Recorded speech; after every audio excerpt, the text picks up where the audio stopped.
Dodge City and in the territory on west, there's just one way to handle the killers and the spoilers, and that's with the U.S. Marshal and the smell of Gunsmoke.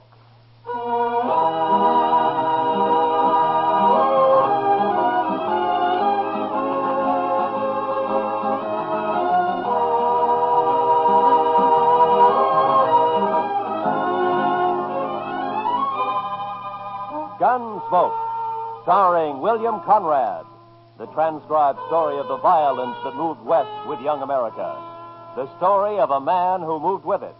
Matt Dillon, United States Marshal.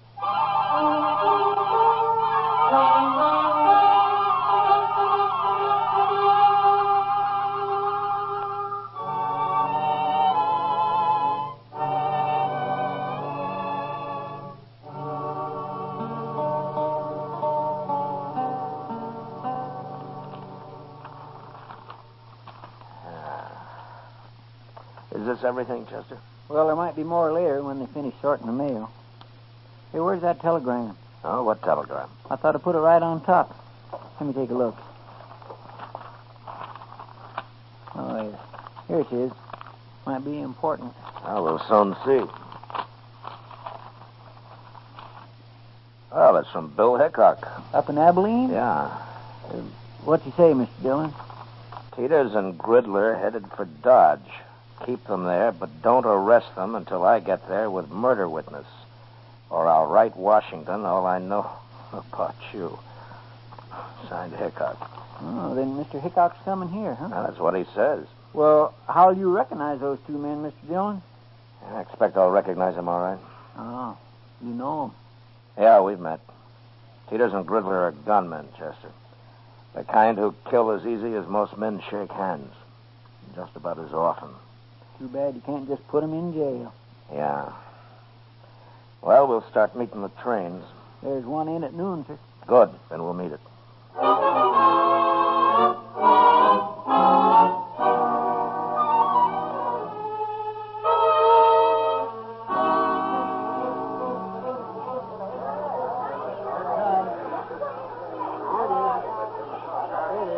What'll we do if they are on this train, Mr. Dillon?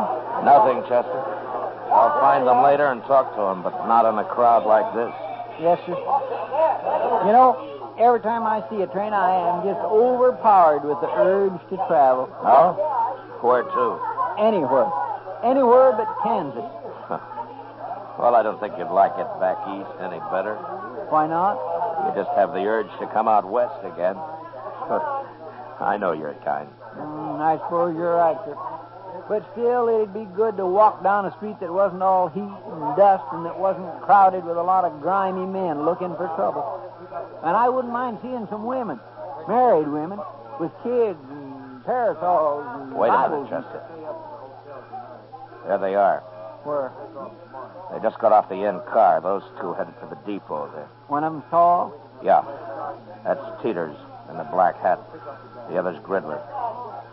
I'll just step around the corner here and see which way they head. Yes, sir.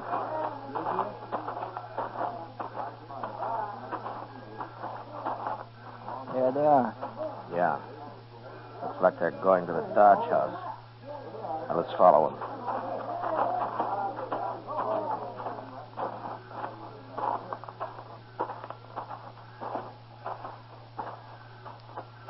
Yep, that's where they're going, all right.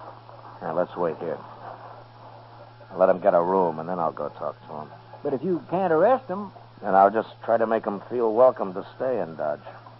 When do you think Mr. Hickock will get here? Be a couple of days anyway, Chester. Look, right now, I want you to go back to the depot and ask the ticket agent to let me know if Teeters and Gridler start to leave anytime.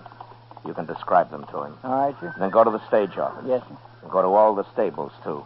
If they rent or buy any horses, I want to know about it right away. I'll tell everybody. Also, tell them to keep quiet about it. I'll be back at the office later, huh? All right, sir.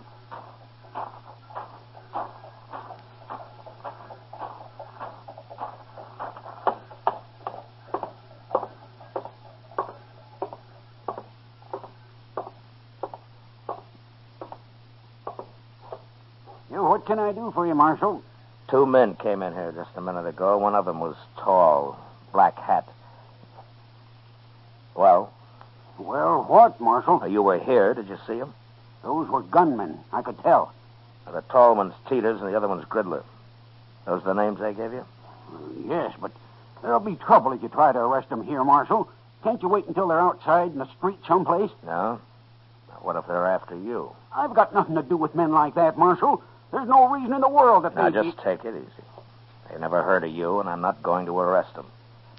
But since you're a good, helpful citizen, maybe you can tell me what room they're in. Certainly, Marshal, certainly. Number 25. Up the stairs and turn to your left. Thank you very much.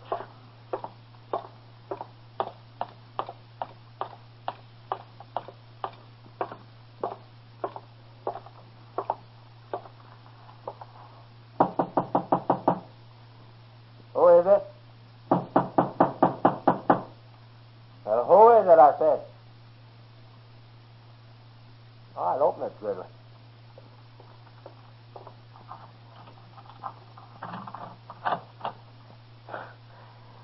You can put your gun away, Gridler. I just came for a little talk. And make your talk, Marshal. No, I ain't polite, Gridley. Let him in. You watch him better inside, anyway.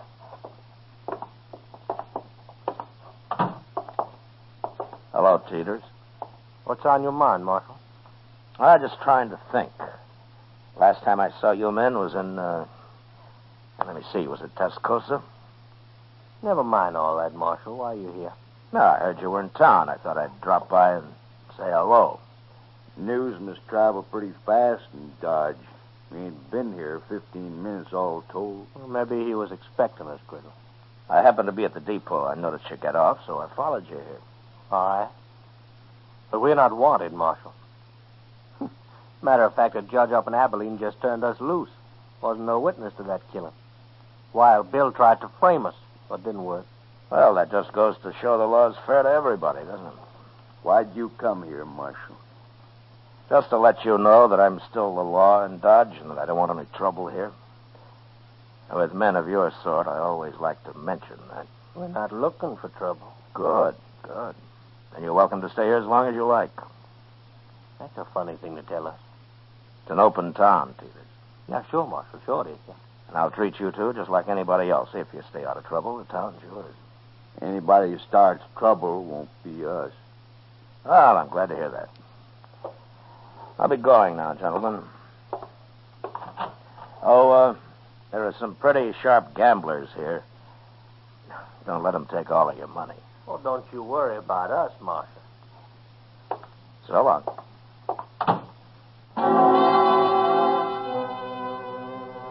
There was no way of figuring how long Teeters and Gridler might stay in Dodge. If they took a notion to do some gambling, it might be a week or two, or they might move on in an hour. That night, however, they were still in town, Buck and Faro at the Alfraganza. Everything looked fine until Chester came into the office about 10 o'clock. They're fixing to leave, Mr. Dillon. First thing in the morning. Oh, how do you know? Jim Bunch at the stage office. He just told me they came in and paid their fare to Sharon Springs on the morning stage. Sharon Springs, huh? And then they're headed for Denver. Looks like it, sir. All right, Chester. Go tell Jim that I'm going to be on that stage tomorrow, too. If he likes, I'll ride shotgun for him. One of the boys can have a little time off. I'll tell him, sir. But are you going all the way to Denver? I'll follow him all the way to San Francisco if necessary. You can tell Hickock that when he shows up. Too bad he won't be here before they leave. And it'll be another day before he can get here. But I won't be too far behind us. Stage leaves at 8, right? Yes, sir. I'll be there to see you off, Mr. Dillon. Fine. We'll meet at the Dodge House for breakfast if you like. All right, sir.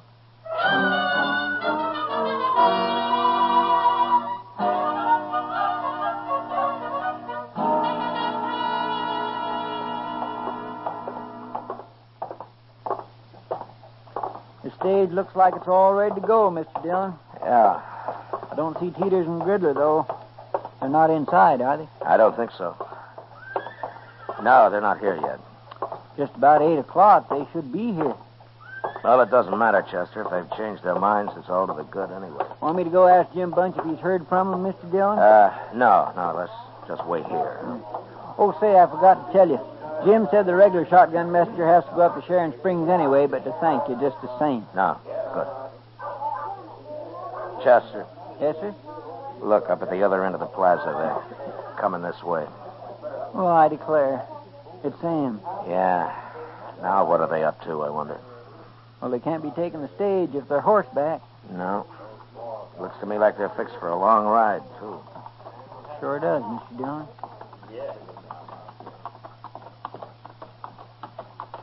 You're up early, Marshal. Yeah. So are you, Teeters. Cooler in the morning. For traveling, it is. So long, Marshal. What's the matter? Did you lose all your money last night? Yeah. Next time we'll follow your advice. So long. Will we go after him? Chester, you stay here and explain things to Wild Bill. I'll be on their trail. As soon as they're out of sight, I'll get my horse. You can tell Jim I won't be taking the stage. All right, sir. I'll leave as clear a trail for Hickock as I can. Yes, sir, I'll tell him.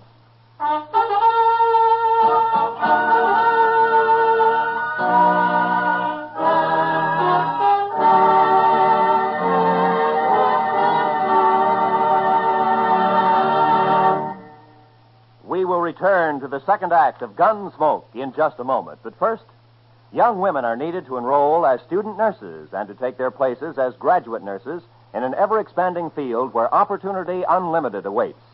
Older women should seek careers as practical nurses where fine living and fine working conditions are in prospect. Ask at any hospital at the nurses' registry desk or at any qualified school of nursing. And now, the second act of Gunsmoke.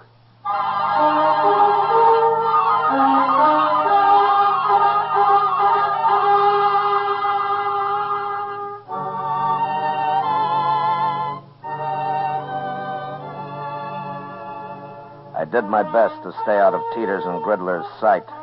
But if they had suspicions of being followed and were watching their back trail, they'd have known I was there, all right. The land was flat, and we frequently crossed great patches of powder-dried dirt that smoked the air with dust under the horses' feet. After an hour, they began to swing slowly north. And by noon, it was clear that for some reason they were riding in a great half-circle. They'd left Dodge, headed west, and sure enough, just after sundown, they rode back into town from the east. I waited until dark, then came in. Put my horse up. The office was empty, so I walked up to Delmonico's, where I found Doc having supper. Oh, Matt. Oh, sit down. Oh, thank you, Doc. Oh, you look hungry enough to even eat this food.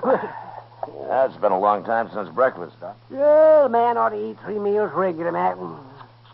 You'll get run down if you don't. Yeah, sure, Doc.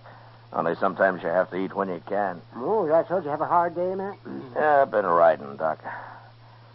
Riding around in circles. Oh, is that what the government pays you for? Oh, I'd like to have your job. Right? I wouldn't be too sure of that, Doc. It isn't always this easy. Yeah, I know, Matt. Chester told me. What happened? You lose them? No, I didn't lose them. Matter of fact, they're coming in here right now. Huh? What do you mean they're coming in?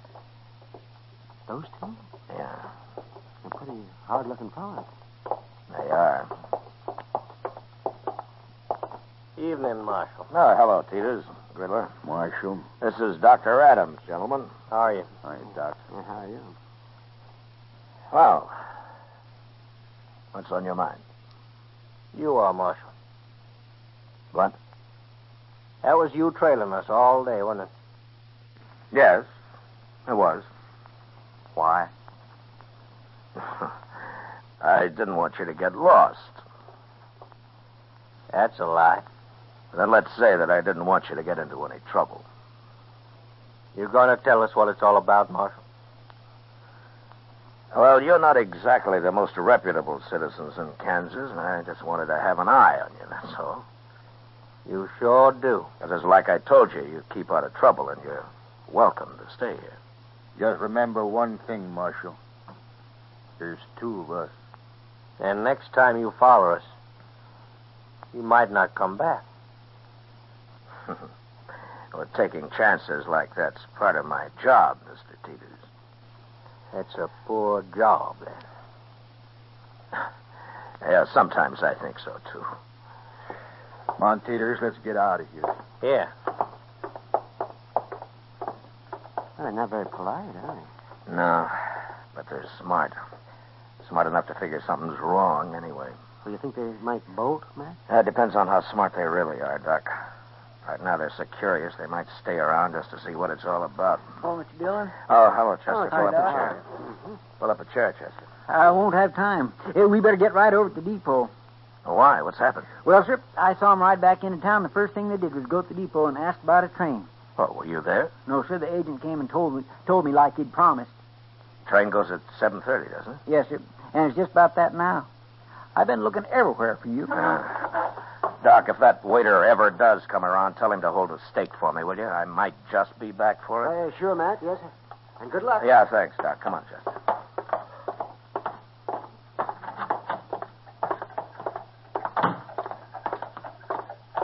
Are you going to go on the train with him, Mr. Dillon? No. Hickock's sure to be here in the morning, Chester. If I can keep him off this train tonight, I doubt they'll try anything else till tomorrow. Yeah, but you can't arrest him. Yeah, I know. Well, then, how I'll are just you... face him off it, Chester. So keep your head up. Yes, sir.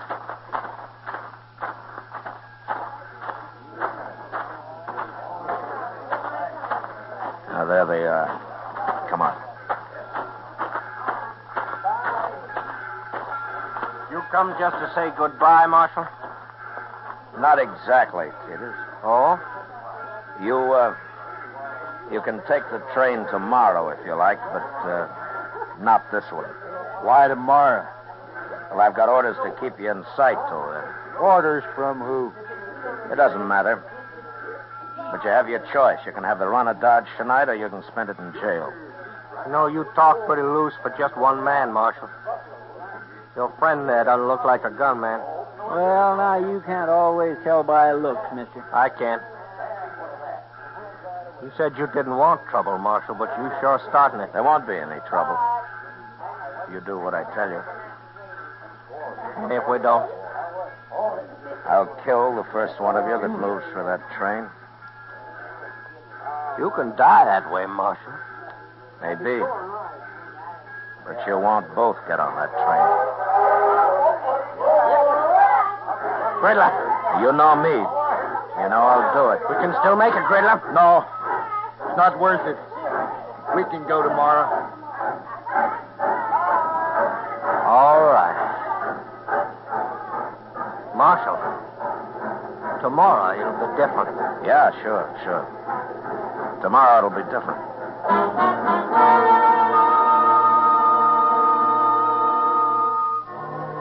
Chester and I met the noon train next day. But as I'd figured, Hickock didn't get off it. I questioned the man who rode the baggage car, and sure enough, Wild Bill and his witness had hidden out there the whole trip. As soon as the crowd left the depot, we walked down to the car. Crawled under it, and pounded on the door on the other side. Who is it? It's Dillon, Bill. Open up. Oh, jump up, man. Come on, Chester.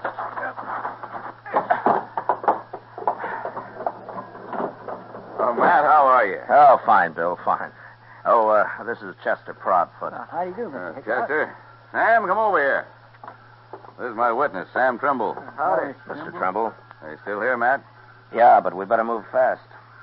Matt, that judge up at Abilene's crazy, but he's still the judge. And he says Trimble here has to identify Teeters and Gridler before I arrest him this time. But, Bill, they can't be tried twice for the same crime. I know that, Matt, but I'm after them for a second murder they did. I'd suggest we just go kill them, but I've been waiting a long time to see these two hung, and by glory, I'm going to do it. Well, you will if you're lucky. Tell me, Mr. Trimble, do these men know you on sight? Well, I'll tell you how it was, Marshal. I was in this stable where I worked, over in Abilene, that is. And a fella come in for his horse, and I went to get it for him. I heard some shooting, and then two men ran right past me. I got a good look at them, all right. They just killed that fella, too. You mean you don't know Teeters and Gridler? I never heard of them, Matt. There's no pictures of them I know of, but he can identify them when he sees them. Yeah, sure, but what about them? Will they recognize you, Mr. Trimble? Gosh, I don't know, Marshal. I hope not. They'd kill me on sight, wouldn't they? I hadn't thought of that. Well, you just do what we tell you to, and you'll come to no harm, Trimble. Dillon and I are a fair match for those two. If they start any trouble, we'll be on them so fast they'll die on their feet. Taking a terrible chance. I hadn't thought of that. Easy, Trimble, easy. An hour from now, we'll have them in jail with their teeth pulled. I sure hope so, but how are you going to do it? Just go find them, that's all. As soon as we get them locked up, I'll buy you the biggest steak you ever ate, Trimble. Come on, let's go.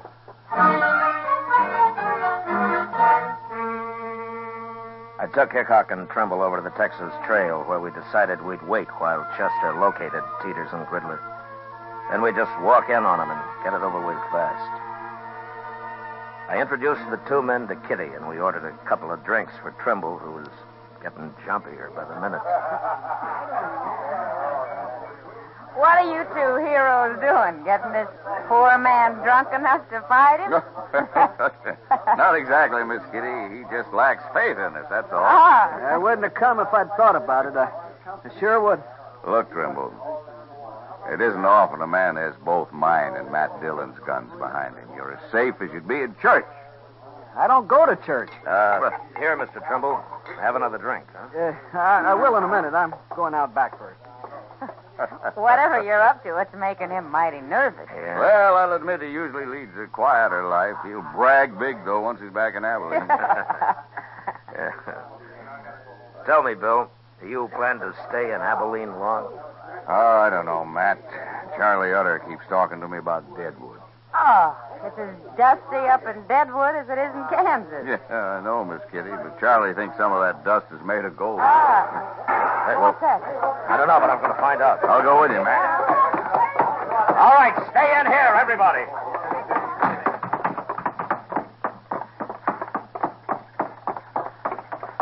It was Peters and Gridler. I was just crossing the street and saw them run out of the alley there. All right, come on.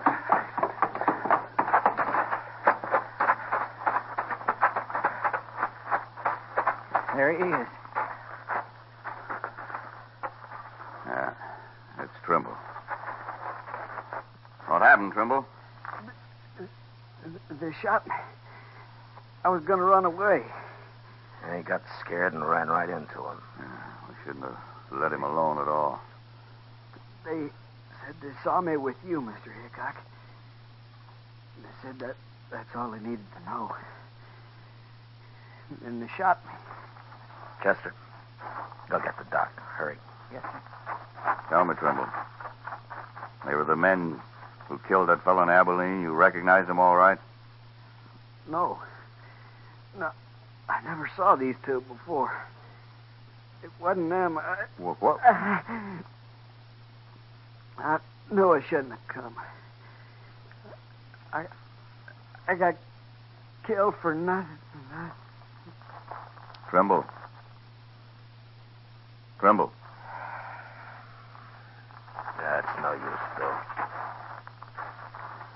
Yeah. He got killed for nothing, all right. They must have figured he was a witness to some murder they did commit. Well, anyway, they'll hang for Trimble now. Let's find them before they get out of town, Matt. We'll find them even if they do. Hickock and I walked out of the alley and into the plaza.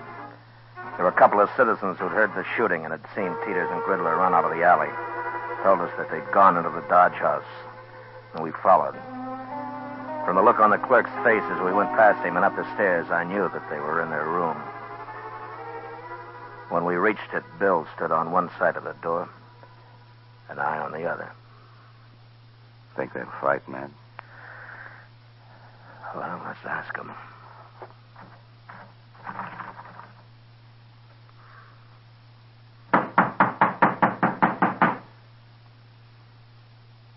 I told you they'd follow us, Peters. Now we're trapped sure. Shut up, I said. And it got us to the street on the line. Open the door. Throw your guns out. There's no use trying to fight. There's no use in hanging neither, Marshal. You can just take us the best way you can. No. Our chance hanging. We got off once. Till you get away from that door. I've listened to you enough. I ain't facing Dillon and Hickock both now. Get that! Hold your hand clear of that door. Peters, you shouldn't have...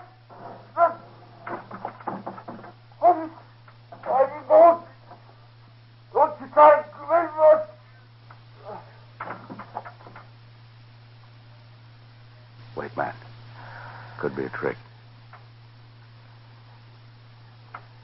No, I don't think so, Bill. Look. On the floor there. Yeah, he's been hit all right.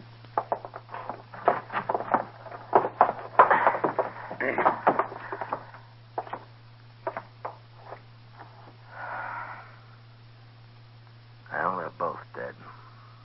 Well, I sure never expected this. Saved us doing it, maybe. Riddler lost his nerve. Blast him. Shooting was too good for these two. I wanted to see him hung. Well, things don't always work out, Bill. Well, they sure don't. Not lately, anyway. Matt, I think I'll go up to Deadwood with Charlie Utter right soon after all.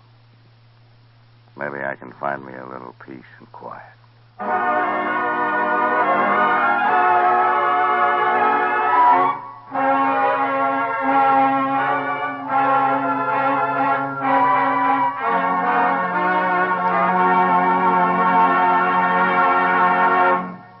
Gunsmoke, transcribed under the direction of Norman MacDonald, stars William Conrad as Matt Dillon, U.S. Marshal. Tonight's story was specially written for Gunsmoke by John Meston, with music composed and conducted by Rex Corey. Featured in the cast were John McIntyre, Lawrence Dabkin, John Daner, Joe Duvall, and Harry Bartell. Parley Bear is Chester, Georgia Ellis is Kitty, and Howard McNear is Doc. Gunsmoke is heard by our troops overseas through the facilities of the Armed Forces Radio Service. Join us again next week as Matt Dillon, U.S. Marshal, fights to bring law and order out of the wild violence of the West in Gunsmoke.